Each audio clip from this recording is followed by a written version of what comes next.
Greetings world. We are anonymous.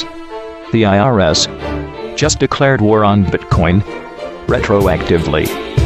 This announcement that the IRS will now be treating Bitcoin as property, not currency, has serious legal implications for anyone who has used it over the past few years.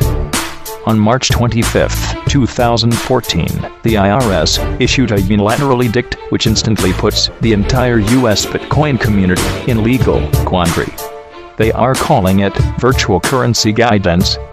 The new rules designates all cryptocurrencies as property, not as currency, and states that any increase in value between the date of acquisition and the date of sale counts as capital gains and is taxable.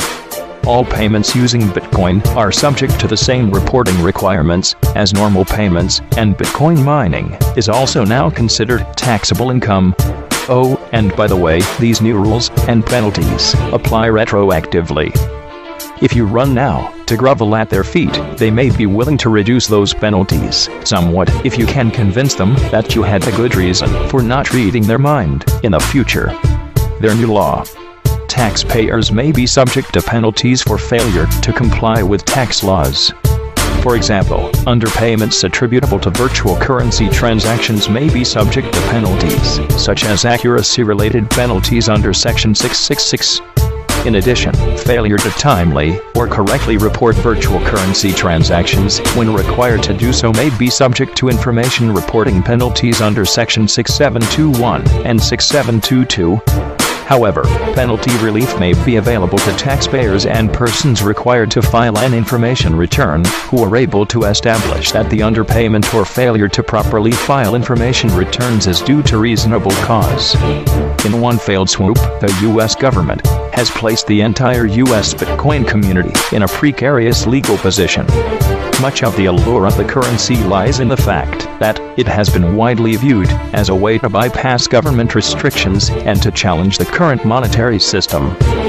Up until this point, this currency rebellion did not carry any risk outside of the obvious price volatility.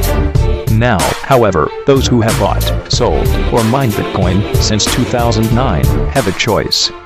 Either attempt to go back and trace every single transaction and corresponding price in US dollars, or go rogue and hope for the best. Considering the libertarian leanings of the Bitcoin community, it is unlikely that many will comply. The real question is whether this will push people to keep Bitcoin gains from touching their traditional bank accounts, or whether they will reduce their interaction with the currency.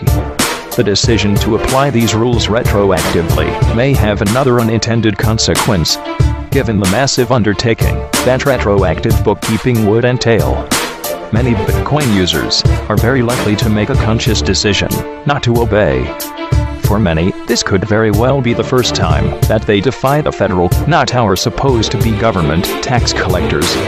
And once their status is irregular, it becomes much more likely that they will stay irregular. For those of you who had chosen another form of currency resistance, like precious metals, do not be so quick